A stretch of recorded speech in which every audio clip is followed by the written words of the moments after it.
ಧನಸ್ಸು ರಾಶಿಯವರೇ, ಒಂದ್ ನಿಮಿಷ. 2026 ಪ್ರಾರಂಭ ಆದಾಗ ಏನೆಲ್ಲ ಕನಸುಗಳು, ಕಲ್ಪನೆಗಳು, ಆಸೆಗಳು, ಯೋಜನೆಗಳು, ಗುರಿಗಳನ್ನ ಇಟ್ಟುಕೊಂಡು 2026 ಪ್ರಾರಂಭ ಮಾಡಿದ್ರಿ ಅಲ್ವಾ? ಈಗೇನಾಯ್ತು? ನಿಮ್ಮ ಗುರಿ ಎಲ್ಲೋ ಒಂದು ಕಡೆ ಮರೆತೋಯ್ತಾ? ನಿಮ್ಮ ಯೋಜನೆಗಳೆಲ್ಲ ತಲೆ ಕೆಳಗಾಗ್ತಾ ಇದೆಯಾ? ಬಹಳಷ್ಟು ಜೀವನದಲ್ಲಿ ಸಮಸ್ಯೆಗಳನ್ನ ಅನುಭವಿಸ್ತಾ ಇದ್ದೀರಾ. ನಿಮ್ಮ ಗುರಿಗಳನ್ನೆಲ್ಲವೂ ನಿಮಗೆ ನೆನಪಿಲ್ದೇನೆ ಕೆಲವೊಂದು ಸಮಸ್ಯೆಗಳಲ್ಲಿ ಸಿಕ್ಕಾಕೊಂಡು ಮರ್ತೋಗಿರುವಂತ ಅನುಭವ ಆಗುತ್ತೆ. ನಿಮ್ಮ ಜೀವನದಲ್ಲಿ ಯಾಕಿಷ್ಟು ಹೋರಾಟಗಳು, ಯಾಕಿಷ್ಟು ಜವಾಬ್ದಾರಿಗಳು, ಯಾಕಿಷ್ಟು ಒತ್ತಡಗಳು ನಡೀತಾ ಇದೆ ಅನ್ನುವಂತಹ ಒಂದು ಭಾವನೆ ನಿಮಗೆ ಬರ್ತಾ ಇದೆಯಾ? ಹಗಲಿರುಳು ಅತ್ಯಂತ ಪ್ರಾಮಾಣಿಕವಾಗಿ ಕಷ್ಟಪಟ್ಟರೂ ಕೂಡ ಸಂಪೂರ್ಣ ಫಲ ಸಿಗದೆ ಕಷ್ಟಪಡುವಂತಹ ಒಂದು ಪರಿಸ್ಥಿತಿಗಳು ಕೆಲವೊಂದು ಜನರಿಗೆ ಬರ್ತಾ ಇದೆ ಅಲ್ವಾ? ನಿಮ್ಮ ಮುಕ್ತವಾಗಿರ್ತಕ್ಕಂಥ ಸ್ವಭಾವ, ಎಲ್ಲರಿಗೂ ಒಳ್ಳೆಯದನ್ನೇ ಬಯಸುವಂತ ನಿಮ್ಮ ಗುಣ ಕೆಲವೊಬ್ರು ದುರುಪಯೋಗ ಪಡಿಸ್ಕೊಳ್ತಾ ಇದ್ದಾರೆ ಅಂತ ನಿಮಗೆ ಬೇಸರವಾಗಿರ್ಬೋದಲ್ವಾ? ಹಾಗಾದ್ರೆ ಈ ಮಾಹಿತಿಯನ್ನ ನೀವು ಕೊನೆ ತನಕ ನೋಡ್ಬೇಕು. ಅಂದ್ರೆ ಈ ವಿಡಿಯೋ ಇದೆಯಲ್ಲ, ನಿಮಗೆ ಮರೆತು ಹೋಗಿರುವಂತ ನಿಮ್ಮ ಗುರಿ ನೆನಪಿಸ್ತದೆ.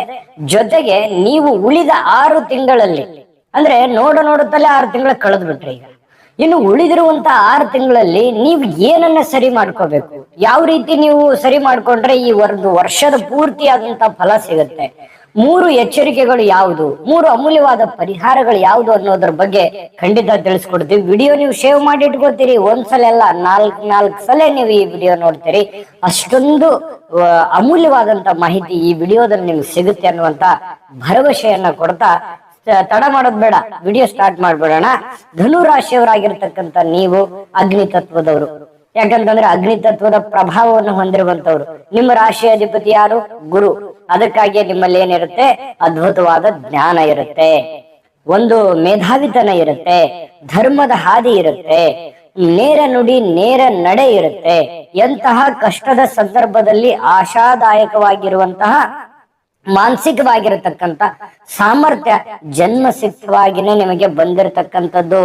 ನಿಜನ ಸುಳ್ಳ ಬೇಕಿದ್ರೆ ನೀವು ಇದುವರೆಗೂ ಏನ್ ನೋಡ್ತಾ ಬಂದಿದ್ರಲ್ಲ, ಅದು ನಿಜನ ಸುಳ್ಳ ಅಂತ ಹೇಳಿ ನೀವು ಕಾಮೆಂಟ್ ಮಾಡ್ಬೇಕು. ನಾವು ನಿಮ್ಮ ಹತ್ರ ಕೇಳೋದು ಒಂದೇನೆ, ಅದು ನಿಜನ ಸುಳ್ಳ ಅಂತ ಹೇಳಿ ದಯವಿಟ್ಟು ನಿಮ್ಮ ಅಮೂಲ್ಯ ಅಭಿಪ್ರಾಯವನ್ನ ಕಾಮೆಂಟ್ ಮಾಡಿದ್ರೆ ನಮ್ಗೆ ಇನ್ನೂ ಹೆಚ್ಚಿನ ವಿಡಿಯೋ ಮಾಡೋದಕ್ಕೆ ಬಲ ಬರುತ್ತೆ ಅಂತ ಹೇಳ್ತಾ, ನೋಡಿ, ನೀವು ಸತ್ಯಕ್ಕೆ ಬೆಲೆ ಕೊಡ್ತಕ್ಕಂತ ವ್ಯಕ್ತಿತ್ವ, ಯಾರ ಮುಲಾಜಿಗೂ ಒಳಗಾಗದೆ ನೇರವಾಗಿ ಮಾತನಾಡ್ತಕ್ಕಂತ ಗುಣ ನಿಮ್ದು. ಆದ್ರೆ ಇದೇ ಅತಿ ನೇರವಾಗಿರತಕ್ಕಂತಹ ಒಂದು ಗುಣ ಏನಾಗುತ್ತೆ? ವಿರೋಧಿಗಳನ್ನ ಸೃಷ್ಟಿಸ್ತದೆ. ಕೆಲವೊಮ್ಮೆ ಸಂದರ್ಭದಲ್ಲಿ ಬಹಳಷ್ಟು ಜನ ಅರ್ಥ ಮಾಡ್ಕೊಳ್ಳೋದಿಲ್ಲ, ನಿಮ್ಮ ಒಳ್ಳೆತನ ಅರ್ಥ ಮಾಡ್ಕೊಳ್ಳೋದಿಲ್ಲ, ನಿಮ್ಮ ಮನಸ್ಥಿತಿ ಅರ್ಥ ಮಾಡ್ಕೊಳ್ಳೋದಿಲ್ಲ. ನಿಮ್ಮ ಜೀವನದಲ್ಲಿ ಸ್ವಂತ ಪರಿಶ್ರಮದಿಂದ ಇಲ್ಲಿಗಾಗ್ಲೇ ಬಹಳಷ್ಟು ಒಂದು ಒಳ್ಳೆ ರೀತಿಯಿಂದ ಒಂದು ಗೌರವವನ್ನ ಸಂಪಾದಿಸಿರುವಂತದ್ದಂತೂ ಸತ್ಯ. ಆದ್ರೆ ನಿಮ್ಮ ಒಂದು ದೌರ್ಬಲ್ಯ ಏನಂದ್ರೆ, ನೀವು ಯಾರನ್ನೋ ಬೇಗನೆ ಕಣ್ಣು ಮುಚ್ಚಿ ನಂಬಿಡ್ತೀರಿ, ಎಲ್ಲರನ್ನು ನಂಬಿಟ್ಟು ಆಮೇಲೆ ಸಂಕಷ್ಟಕ್ಕೆ ಈಡಾಗ್ತೀರಿ. ಈ ತರ ಬಹಳಷ್ಟು ಸಲ ಆಗಿದೆ ನಿಮ್ ಜೀವನದಲ್ಲಿ. ನಿಜಾನ ಸುಳ್ಳ ಕಾಮೆಂಟ್ ಮಾಡೋದ್ರ ಮೂಲಕ ತಿಳಿಸಿ.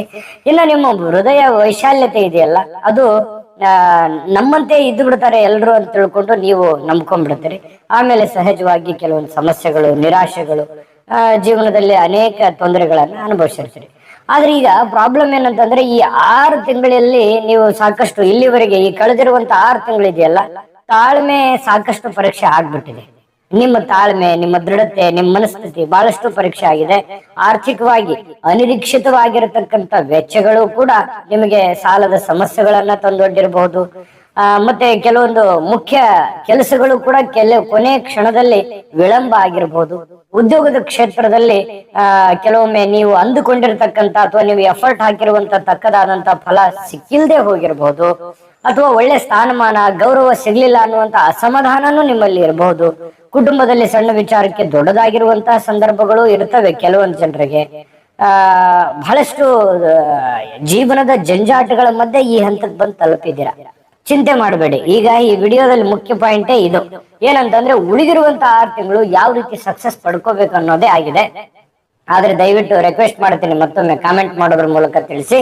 ಇನ್ನು 3 ವಿಚಾರಗಳು, ಯಾವ ಎಚ್ಚರಿಕೆಗಳು, ಜೊತೆಗೆ 3 ಅಮೂಲ್ಯವಾದ ಪರಿಹಾರಗಳು ಯಾವುದು ಅನ್ನುವಂತಹ ಅಮೂಲ್ಯವಾದ ವಿಚಾರವನ್ನು ತಿಳಿಸೋಣ. ಅದಕ್ಕಿಂತ ಮುಂಚೆ ನಿಮಗಾಗಿಯೇ ಒಂದು ಚಿಕ್ಕ ವಿಡಿಯೋ ಇದೆ, ಅದನ್ನ ನೋಡ್ಕೊಂಡ್ ಬನ್ನಿ, ಉಳಿದಿರುವಂತ ಮಾಹಿತಿ ತಿಳಿಸೋಣ. ವೀಕ್ಷಕರೇ, ನೀವಿನ್ನೂ ನಿಮ್ಮ ಜಾತಕ ಬರಸೇ ಇಲ್ವಾ? ನಿಮ್ಮ ಮಕ್ಕಳ ಜಾತಕ ನೀವಿನ್ನೂ ತೆಗೆದುಕೊಂಡೇ ಇಲ್ವಾ? ಜಾತಕ ತಗೊಳ್ಳುವಂತದ್ದಕ್ಕೆ ಒಂದು ಸುವರ್ಣ ಅವಕಾಶ ಇದೆ. ಈ ವಿಡಿಯೋದ ಕೆಳಗಡೆ ಅಂದ್ರೆ ಡಿಸ್ಕ್ರಿಪ್ಷನ್ ಇದೆ, ಈ ವಿಡಿಯೋದಲ್ಲ, ಈ ವಿಡಿಯೋದ ಕೆಳಗಡೆ ಡಿಸ್ಕ್ರಿಪ್ಷನ್ ಇದೆ. ಆ ಡಿಸ್ಕ್ರಿಪ್ಷನ್ ಅಲ್ಲಿ ಒಂದು ಲಿಂಕ್ ಇದೆ. ಆ ಲಿಂಕಿನ ಮೇಲೆ ಕ್ಲಿಕ್ ಮಾಡಿದ್ರೆ ಮತ್ತೊಂದು ವಿಡಿಯೋ ಓಪನ್ ಆಗುತ್ತೆ. ಆ ವಿಡಿಯೋ ನೋಡಿದ ಮೇಲೆ ನಿಮಗೆ ಜಾತಕದ ಸಂಪೂರ್ಣ ಮಾಹಿತಿ ಸಿಗುತ್ತೆ. ನೀವು ಉಪಯೋಗ ಮಾಡ್ಕೊಳ್ಳಿ ಅಂತ ಹೇಳ್ತಾ, ಈಗಲೇ ಆರ್ಡರ್ ಮಾಡ್ಕೊಂಡು ತರಿಸ್ಕೊಳ್ಳಿ ಅಂತ ಹೇಳ್ತಾ. ನೋಡಿದ್ರಲ್ಲ ವೀಕ್ಷಕರ, ಇದು ಅಂತಿಂತ ಆರ್ಡಿನರಿ ಜಾತಕ ಅಲ್ಲ. ಭಾರತದ ಎಲ್ಲ ಭಾಷೆಗಳಲ್ಲಿ ಸಿಗ್ತಕ್ಕಂತಹ ಅಮೂಲ್ಯವಾದ ಜನ್ಮ ಜಾತಕ. 80ರಿಂದ 100 ಪುಟ ಇದೆ ಅಂತಂದ್ರೆ ಇದು ಸಾಮಾನ್ಯ ವಿಷಯ ಅಲ್ಲ. ನಿಮ್ಮ ಒಬ್ಬರದೇ ಜಾತಕ ಅಷ್ಟು ವಿಸ್ತೃತವಾಗಿರುತ್ತೆ. ಈಗಲೇ ನಂಬಿಕೆಯಿಂದ ನಿಮ್ಮ ಮಕ್ಕಳದು ನಿಮ್ದು ತರಿಸ್ಕೊಳ್ಳಿ ಅನ್ನುವಂತ ಮಾತನ್ನ ಹೇಳ್ತಾ ಬನ್ನಿ ವಿಡಿಯೋದಲ್ಲಿ ಮುಂದುವರಿಯೋಣ. ಈ 2020 ಜೂನ್ ತಿಂಗಳಲ್ಲಿ ಕಟಕ ರಾಶಿ ಪ್ರವೇಶ ಮಾಡಿರ್ತಕ್ಕಂಥ, ಅಂದ್ರೆ 8ನೇ ಮನೆಯಲ್ಲಿ ಅಂದರೆ ಅಷ್ಟಮ ಸ್ಥಾನದಲ್ಲಿ ಸಂಚರಿಸ್ತಾ ಇರತಕ್ಕಂತಹ ಧನು ರಾಶಿಯವರಿಗೆ ಆರ್ಥಿಕವಾದ ವ್ಯವಹಾರಗಳಲ್ಲಿ ಸ್ವಲ್ಪ ಜಾಗರೂಕರಾಗಿ ಇರಬೇಕಾಗುತ್ತೆ ಗುರುವಿನ ಪ್ರಭಾವದಿಂದ. ಆದ್ರೆ ನಿಗೂಢ ಜ್ಞಾನ ಅಂತೂ ಇರುತ್ತೆ. ನಿಮ್ಮ ತಾಳ್ಮೆಗೆ ತಕ್ಕಂತ ಒಂದು ಜ್ಞಾನ ಅಂತೂ ನಿಮ್ಗೆ ಸಿಕ್ಕೇ ಸಿಗುತ್ತೆ, ಅನುಭವ ಅಂತೂ ಸಿಕ್ಕೇ ಸಿಗುತ್ತೆ. ಕೆಲವೊಮ್ಮೆ ಈ ವಿಮೆ ಅಥವಾ ಈ ಪೂರ್ವಜರ ಆಸ್ತಿಯ ವಿಷಯಗಳಲ್ಲಿ ಅನಿರೀಕ್ಷಿತವಾಗಿರತಕ್ಕಂಥ ಲಾಭಗಳು ಕೂಡ ನಿಮಗೆ ಕಂಡು ಬರಬಹುದು. ಆಧ್ಯಾತ್ಮಿಕವಾಗಿರತಕ್ಕಂಥ ಚಿಂತನೆ ನಿಮ್ಮಲ್ಲಿ ಹೆಚ್ಚಾಗುತ್ತೆ. ಇನ್ನೊಂದು ಕಡೆ ಶನಿಯ ಪ್ರಭಾವ, ಶನಿದೇವ ನಿಮ್ಮ ಪ್ರಯತ್ನಗಳಿಗೆ ತಕ್ಕ ಕಠಿಣವಾಗಿರತಕ್ಕಂಥ ಪರಿಶ್ರಮದ ಪಾಠವನ್ನ ಕಲಿಸ್ತಾನೆ ಅನ್ನುವಂಥದ್ದಂತೂ ಗಮನದಲ್ಲಿ ಇಟ್ಕೋಬೇಕು.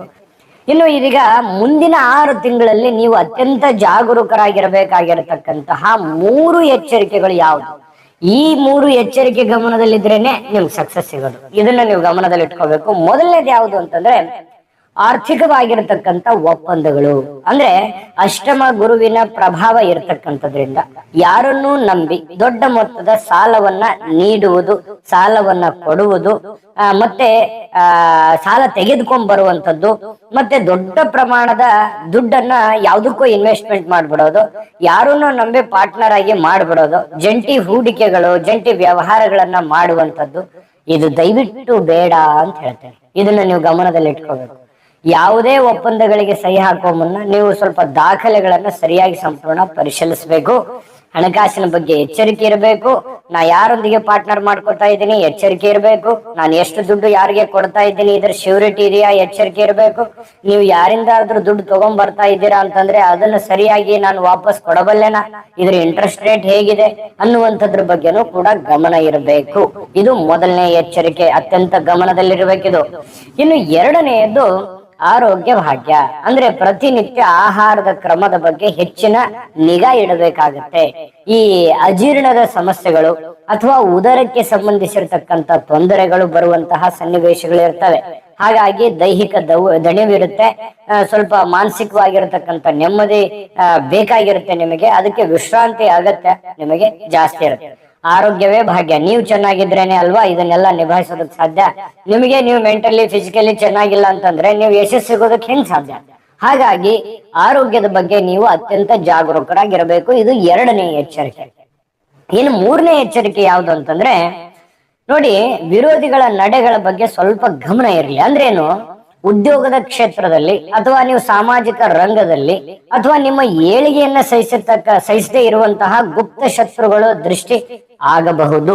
ಇದ್ರ ಬಗ್ಗೆ ನೀವು ಗಮನ ಹರಿಸ್ಬೇಕು. ಅಂದ್ರೆ ಏನು, ಯಾವ ರೀತಿ ಗಮನ ಹರಿಸ್ಬೇಕು? ಯಾರೊಂದಿಗೂ ಅನಗತ್ಯವಾದ ವಾದ ವಿವಾದಗಳನ್ನ ಮಾಡಬಾರ್ದು. ಅವ್ರ ಬಗ್ಗೆ ಬೇಸರ ಇತ್ತಾ ಡೈರೆಕ್ಟ್ ಆಗಿ ಯಾವ್ದು ಹೇಳಲಿಕ್ಕೆ ಹೋಗ್ಬಾರ್ದು, ಮನಸ್ಸಿನಲ್ಲೇ ಇಟ್ಕೊಂಡ್ಬಿಡ್ಬೇಕು. ಸಮಯ ಬರುತ್ತೆ, ಸಮಯ ಬರೋವರೆಗೂ ಆರಾಮಾಗಿ ಕಾಯ್ಬೇಕು. ಸುಮ್ನೆ ನೀವು ನೇರವಾಗಿ ಮಾತಾಡಿ ನಿಷ್ಠುರ ಆಗುವಂತ ಸಂದರ್ಭಗಳು ಇರುತ್ತವೆ. ಹಾಗಾಗಿ ಅದರ ಬಗ್ಗೆ ಮಾತಿನ ಮೇಲೆ ನಿಗಾ ಇರಬೇಕು. ಕೆಲಸದ ಕಡೆ ಗಮನ ಹರಿಸ್ಬೇಕು. ನೀವು ಉದ್ಯೋಗದ ಕಡೆ ಜಾಸ್ತಿ ಗಮನ ಪ್ರಿಫರೆನ್ಸ್ ಕೊಡ್ಬೇಕು. ನೀವು ಶತ್ರುಗಳ ಬಗ್ಗೆ ತಲೆ ಕೆಡಿಸ್ಕೋಬಾರ್ದು. ಅಂದ್ರೆ ಅವರಿಂದ ನಿಮ್ಗೆ ಏನಾದ್ರೂ ತೊಂದರೆ ಆಗ್ತಾ ಇದೆಯಾ, ನೀವೇನ್ ಸೇಫ್ ಆಗಿರ್ಬೇಕು, ಅದ್ರ ಬಗ್ಗೆ ತಲೆ ಕೆಡಿಸ್ಕೊಳ್ಳಿ. ಆದ್ರೆ ಅವ್ರಿಗೇನು ಹಿಂಗ್ ಮಾಡ್ತಾರೆ ಹಂಗ್ ಮಾಡ್ತಾರೆ ಅವ್ರ ಬಗ್ಗೆ ನೀವು ಟೈಮ್ ಸ್ಪೆಂಡ್ ಮಾಡಕ್ ಹೋಗ್ಬೇಡಿ. ಅವ್ರ ಬಗ್ಗೆ ಜಾಸ್ತಿ ಯೋಚನೆ ಮಾಡ್ಲಿಕ್ಕೆ ಹೋಗ್ಬೇಡಿ. ಆರಾಮಾಗಿ ಇರ್ಬೇಕು. ಯಾವ್ದೋ ಬಹಳಷ್ಟು ತಲೆ ಕೆಡಿಸ್ಕೊಳಕ್ ಹೋಗ್ಬಾರ್ದು. ಇಷ್ಟೇ ಸಿಂಪಲ್ ಆದ 3 ಎಚ್ಚರಿಕೆಗಳನ್ನ ನೀವು ಫಾಲೋ ಮಾಡಿದ್ರೆ 2026 ಮುಗಿಯಷ್ಟೊತ್ತಿನಲ್ಲಿ ಈ ವರ್ಷದ ಪರಿಪೂರ್ಣವಾದ ಫಲ ನಿಮಗೆ ಸಿಗುತ್ತೆ ಅನ್ನುವಂಥದ್ದು ನೀವು ಗಮನದಲ್ಲಿ ಇಟ್ಕೋಬೇಕು. ಆದ್ರೆ ಇಷ್ಟಕ್ಕೆ ಮುಗಿಲಿಲ್ಲ. 3 ಅಮೂಲ್ಯವಾದ ಪರಿಹಾರಗಳಿದಾವೆ. ಸಿಂಪಲ್ ಪರಿಹಾರ, ನೀವು ಜಾಸ್ತಿ ಏನು ದೊಡ್ಡ ಟೈಮು ದುಡ್ಡು ಖರ್ಚು ಮಾಡುವಂತ ಅವಶ್ಯಕತೆ ಇಲ್ಲ. ತುಂಬಾ ಸಿಂಪಲ್ ಆಗಿರುವಂತ ಪರಿಹಾರಗಳಿದಾವೆ. ಅದನ್ನು ಕೂಡ ನಾನು ತಿಳಿಸ್ತೀವಿ. ಅದಕ್ಕಿಂತ ಮುಂಚೆ ಈ ಒಂದು 6 ತಿಂಗಳಲ್ಲಿ ಚುಟುಕಾಗಿ ನಿಮ್ ಫಲ ಹೇಗಿರುತ್ತೆ ಅನ್ನೋದ್ರ ಬಗ್ಗೆ ಒಂದಿಷ್ಟು ಹೇಳ್ಬಿಡೋಣ. ನೋಡಿ, ಉದ್ಯೋಗದ ಕ್ಷೇತ್ರದ ಬಗ್ಗೆ ಹೇಳೋದಾದ್ರೆ ಕಠಿಣ ಸವಾಲುಗಳ ಮಧ್ಯದಲ್ಲಿಯೂ ಕೂಡ ನಿಮ್ಮ ಒಂದು ಕಾರ್ಯಕ್ಷಮತೆ ಒಂದು ಜಾಸ್ತಿ ಆಗುತ್ತೆ. ಮತ್ತು ಧನುರಾಶಿಯವರಿಗೆ ಈ ಒಂದು ಮುಂದಿನ 6 ತಿಂಗಳು ಎಲ್ಲವನ್ನೂ ಪಾಠ ಕಲ್ತ್ ಬಿಡ್ತೀರಿ ನೀವು. ಅಂದ್ರೆ ಸೋಲು ಕಾಣ್ತೀರಿ, ಗೆಲುವು ಕಾಣ್ತೀರಿ, ಗೆಲುವು ಕಾಣುವಂತ ಸಾಧ್ಯತೆ ಹೆಚ್ಚಿದೆ ಈ ಎಲ್ಲ ಟ್ರಿಕ್ ಅನ್ನ ನೀವು ಬಳಸಿದ್ರೆ. ಇನ್ನು ಹೊಸ ಉದ್ಯೋಗ ಅಥವಾ ಹೊಸ ಜವಾಬ್ದಾರಿಗಳನ್ನ ನಿರೀಕ್ಷೆ ಮಾಡ್ತಾ ಇರತಕ್ಕಂಥವ್ರಿಗೆ ತಕ್ಕ ಮಟ್ಟಿಗೆ ಸಕಾರಾತ್ಮಕವಾದಂತ ಬೆಳವಣಿಗೆ ಕಾಣಬಹುದು. ಆದ್ರೆ ವ್ಯಾಪಾರಸ್ಥರಲ್ಲಿ ಸ್ವಲ್ಪ ಈ ಅವಧಿ ಸ್ವಲ್ಪ ಮಿಶ್ರ ಫಲ ಸಿಗುವಂತ ಸಾಧ್ಯತೆ ಇದೆ. ಹಳೆಯ ಬಾಕಿ ವಸೂಲಾತಿಗಳು ನಿರಂತರ ಪ್ರಯತ್ನದಿಂದ ಒಳ್ಳೆಯ ಫಲ ಸಿಗುತ್ತೆ. ಹೊಸ ಗ್ರಾಹಕರು ದೊರಕುವಂತ ಸಾಧ್ಯತೆ ಇದ್ರೂ ಕೂಡ ದೊಡ್ಡ ಮಟ್ಟದ ವಿಸ್ತರಣೆಗಾಗಿ ಸಾಲ ಮಾಡ್ಲಿಕ್ಕೆ ಹೋಗ್ಬೇಡಿ, ನಾನು ಆಗ್ಲೇ ಹೇಳಿದ್ದೀನಿ. ಇನ್ನು ವಿವಾಹದ ನಿರೀಕ್ಷೆಯಲ್ಲಿ ಇರ್ತಕ್ಕಂಥವ್ರಿಗೆ ಸಂಬಂಧಗಳು ಕೂಡಿ ಬರುವಂತ ಸಾಧ್ಯತೆ ಇದೆ, ಚಿಂತೆ ಮಾಡಬೇಡಿ. ಹಿರಿಯರ ಪ್ರಯತ್ನ ಇರುತ್ತೆ ಅದರಿಂದ.